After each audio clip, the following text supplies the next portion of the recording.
Plastic, hindi lang yan ang pwedeng paglagyan ng ating mga pagkain. Halina't namnamin ang mga pagkain binalot sa dahon ng saging.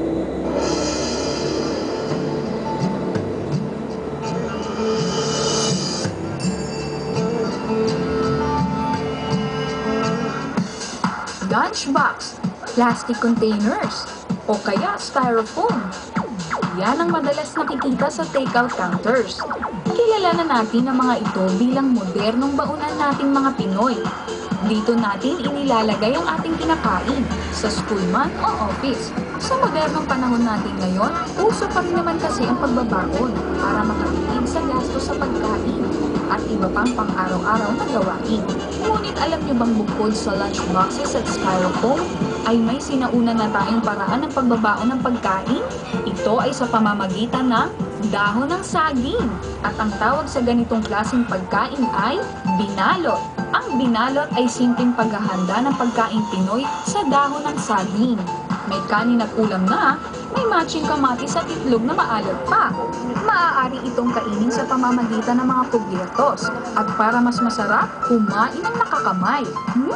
Yummy! Pinoy na Pinoy, di ba? Very convenient at matipid ang paghahanda ng binalot. Mayaman kasi ang ating bansa sa mga puno ng saging at kahit saan ay maaari itong tumubo any time of the year.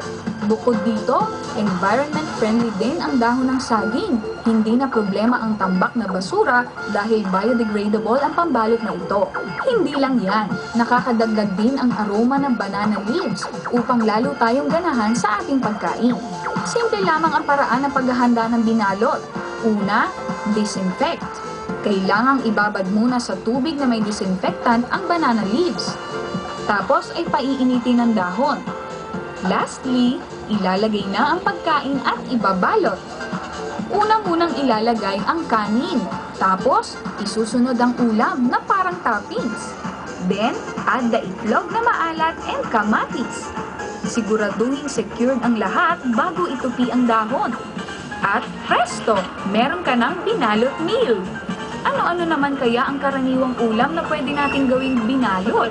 Yung pong mga ulam na binabalot natin sa dahon ay yung mga pangkaraniwang na ulam natin, kagaya po ng adobong baboy, adobong manok, kalderetang kambing, daing na bangus, beef stick Tagalog, at iba pang mga pagkain Pilipino. Wow! Ang sasarap naman ng mga ulam na yun! Hindi lamang kanin at ulam ang nakasanayan nating mga Pinoy na ibalot sa dahon ng saging. Pati na rin mga kakanin. O diba, kumpleto na? May kanin at ulam na, may dessert pa!